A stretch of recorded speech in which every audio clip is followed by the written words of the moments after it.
come in all different colors. Right now, the only gang that's true to a nationality is the Latin Kings.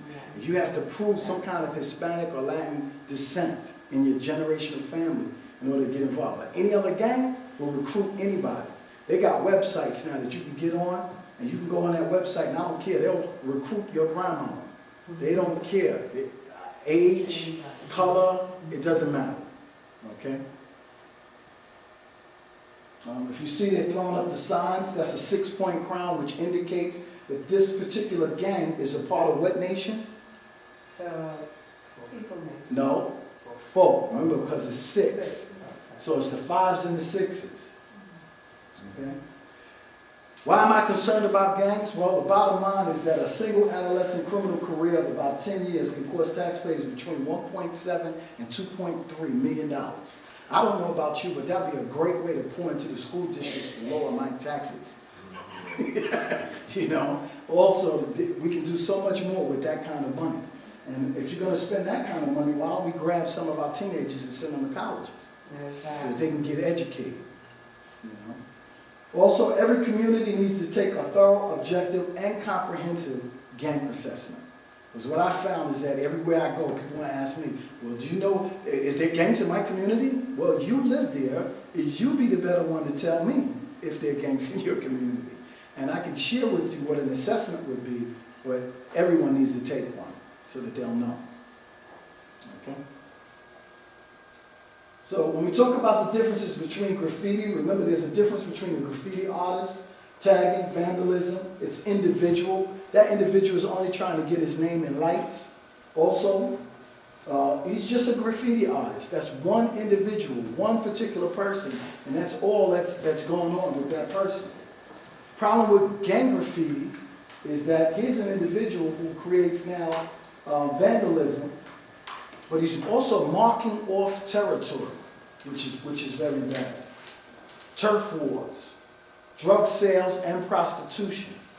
Okay, I just recently they built a casino recently, and now I just read in the papers the other day they're talking about how they didn't take into account that it may have opened the gates for prostitution.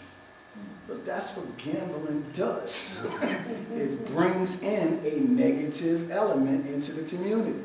And when you're building stuff, you've got to take those kind of considerations. You know? And also extortion. You'd be surprised how many stores remain open, and it's because the gang has already told them, listen, we want our $250 at the end of the week. If we don't get it, we'll take it out by breaking your windows or robbing from your store, coming in and breaking somebody up. And so that's the problem with gang membership. Didn't the Untouchables used to do that? The Untouchables? Yeah. Sure, bro. There ain't nothing new about gangs. Gangs is as old as time. Yeah. That's right. So drive-by shootings. Here's some other stuff. The Black Gangsters Disciples.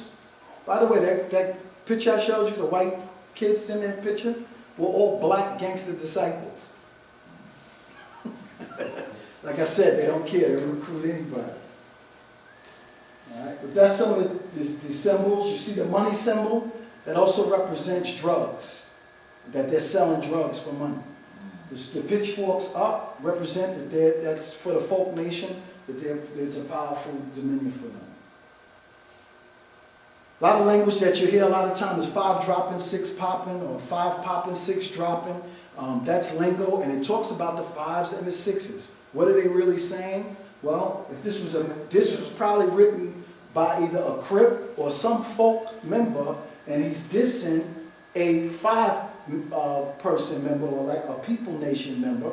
For instance, in this particular graffiti, that's the Black Gangster Disciples against the Latin Kings.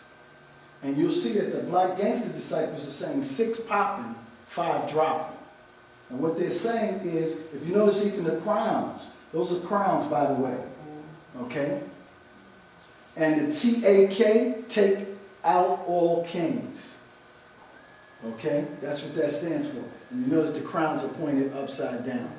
That's disrespecting the Latin kings. All right? And what does it say? King killer. You see it? This is real graffiti. I didn't make this stuff up. It's a real picture. Huh? I hope not. No, you're a funny guy. I'm gonna put you in the Steve Harvey show. Okay. Harmful effects of gun violence: it destroys the neighborhood, it decays the moral fabric of the community, it lowers home values. And I know we all should have problems with that one. It brings in drugs, prostitution, and other crimes, and it also exposes youth to incarceration, violence, and death. Here's the problem. We have to teach our kids what to wear and what not to wear. If you're not careful, your kid may be, especially depending upon where he or she lives, she may be dressing like the opposite opposing gang. And if that's the case, now you got a problem. Or what if she's dressing like all the rest of the gang? And then a gang war breaks out. And that opposing gang comes up to her, figuring, well, she's dressed like them, she's got to be a gang member too. Or he's dressed like them, he's got to be a gang member too. We just recently had an incident by our church, and a young man whose parent belonged to the church came rushing in, saying, you got to help me, my son is having problems.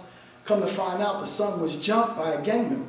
Well, part of the reason why he was jumped is because they did a gang check, or what we call a G check. And they G checked him, and he couldn't come up with the right answers, so they beat him up. And that's what they call it, even in the schools. Yo, who you with, bro? Yo, blood, what's up?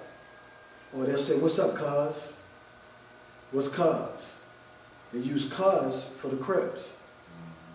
Cuz. What's up, cuz? You hear people saying that all the time. And I'm just trying to share terminology with you because that's the stuff I want you to really listen out for. Okay? Also, how many of you ever heard of the